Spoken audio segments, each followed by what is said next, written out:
आप सभी को जय श्री कृष्ण में मेरे प्रिय भाइयों और बहनों। सबसे पहले दुकराना महापर्व के ढेर सारे मुबारक एवं प्रार्थनामय शुभकामनाएं देता हूं। आज माता कलीसिया संत थॉमस का महापर्व मना रही है और सिरो मलबार कलीसिया के लिए बड़ी खुशी की बात है, क्योंकि इस महासंत द्वारा दक्षिण भारत के कई लोग प्रभु ईसा मसीह में विश्वास किए और प्रभु ईसा मसीह को अपना रक्षक मान लिए। अगर कोई हमसे कहते हैं कि मैंने प्रभु को देखा है, तो उनके सामने दूसरों ने कई सारे सवाल पूछ सकते हैं। जब तक वे उनके सवाल के सही जवाब नहीं मिले, तब तक वे उनके कहने पर विश्वास नहीं करेगा। तो फिर मृतकों में से अगर कोई जी उठे और दर्शन देते हैं, तो कैसे साधारण लोग विश्वास करेंगे? ये साधारण लोगों के लिए नामुमकिन है, बल्कि विश्वास करने वाला भी इन आम जनता के पास में भी होंगे। जब हम महासंत थॉमस के पर्व मनाते अवसर पर हम उनके विश्वास के बारे में परखना और उनको विश्वास के बारे में जानना, ये हमारा कर्तव्य है। 12 शिष्यों में से एक संत थॉमस डाउटिंग थॉमस के नाम में जाना जाते थे। उनके सामने कई सारे संदेह या शक थे। भले वह प्रभु ईसा मसीह के साथ रहने के बावजूद भी कई सारे सवाल उनके मन में आए।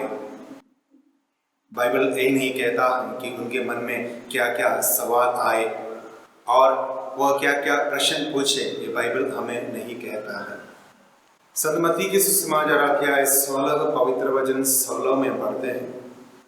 पेतरुस कहते हैं, आप मसीह हैं, आप जीवंत ईश्वर का पुत्र हैं।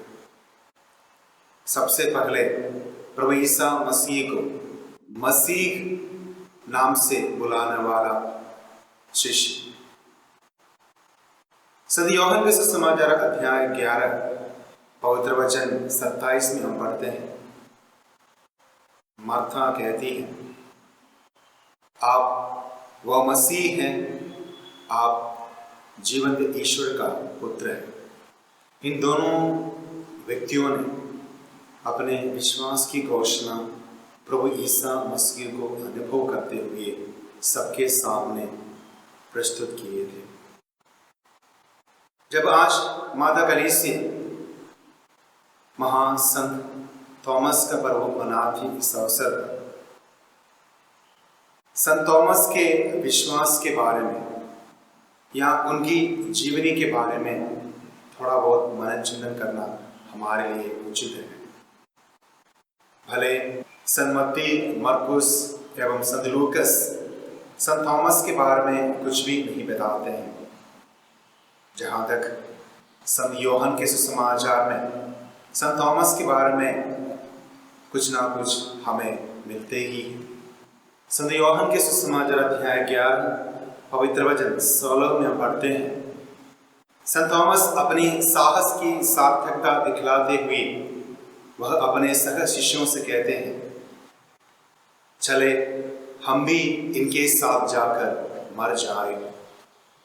संत यूहन्ना के सुसमाचार अध्याय 14 पवित्र वचन 5 में हम पढ़ते हैं, संत थॉमस प्रभु ईसा मसीह से पूछते हैं, हम नहीं जानते हैं कि आप कहाँ जा रहे हैं, फिर वहाँ का रास्ता कैसे मालूम होगा? संत थॉमस की इस सवाल से प्रभु ईसा मसीह हमारे सामने ये साबित करता है कि वह है हमारे लिए सत्य, मार्ग और जीवन।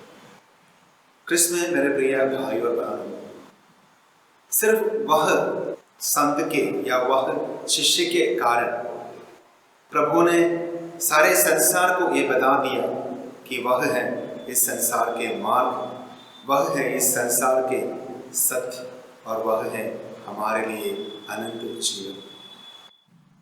आज के सुसमाचार भाग संदेश यूहन्ना के सुसमाचार अध्याय 20 पवित्र वचन 25 में हम पढ़ते हैं।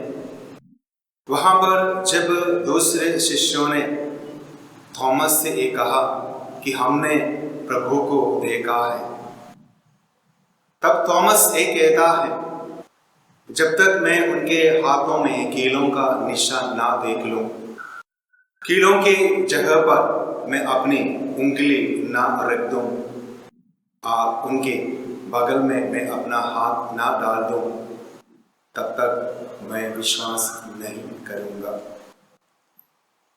यहाँ पर हम देखते हैं कि थॉमस कितना जिद करता है।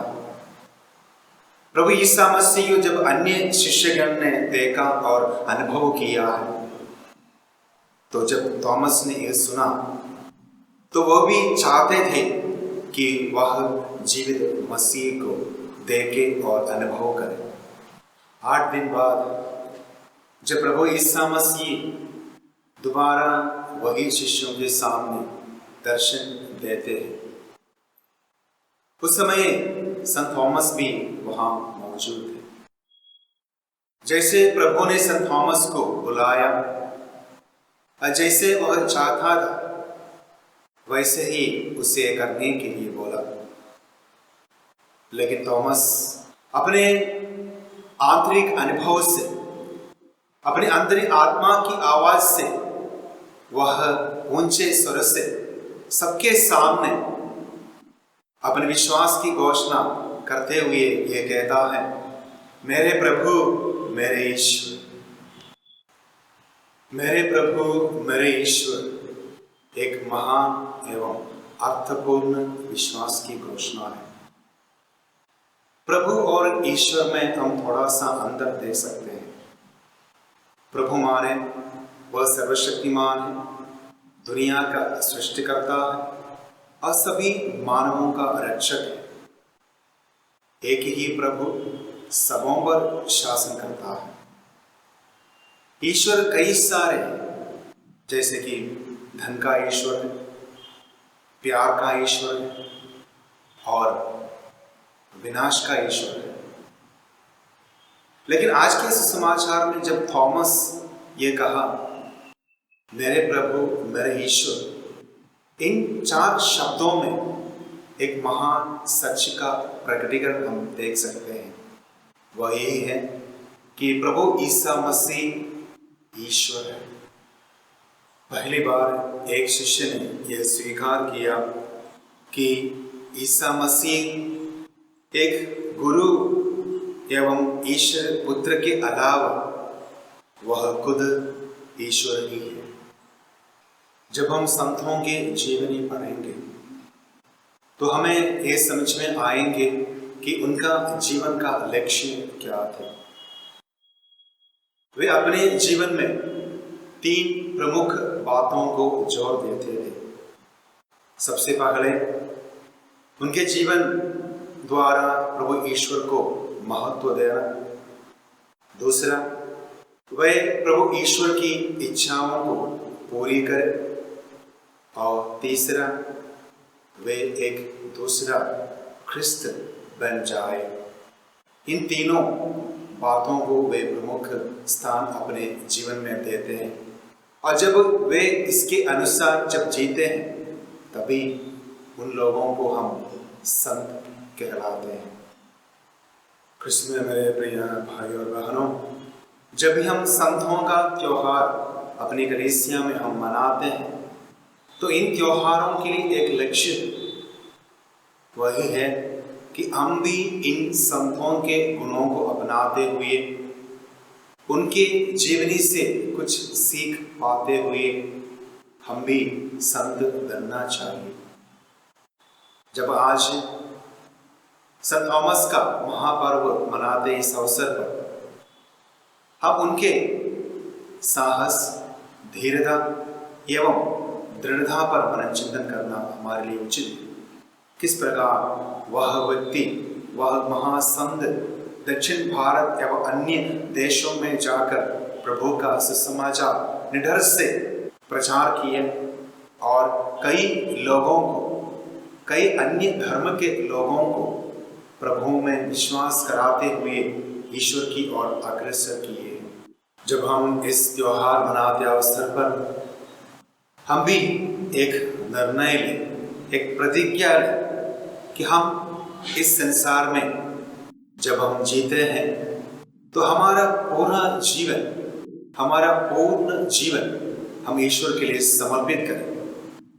हम ईसाई कहते हुए हम वचन से नहीं बल्कि हम अपने कर्म से, अपनी धीरता से, अपनी साहसियता से हम प्रभु का प्रचार करें। हमारे जीवन द्वारा, हमारे विश्वास द्वारा हम कई लोगों को संत थॉमस के समान ईश्वर की ओर अग्रसर करें। हम विशेष रूप से आज और आने वाले दिनों में संत थॉमस की विशेष मध्यस्थता मांगते हुए ईश्वर से हम ये विनती करें कि हमारा जीवन भी संत थॉमस के समान दृढ़तापूर्वक उनके सामने, सबों के सामने ये कहने का धैर्य प्रदान करें, जैसे कि संत थॉमस ने कहा है, मेरे प्रभु, मेरे ईश्वर।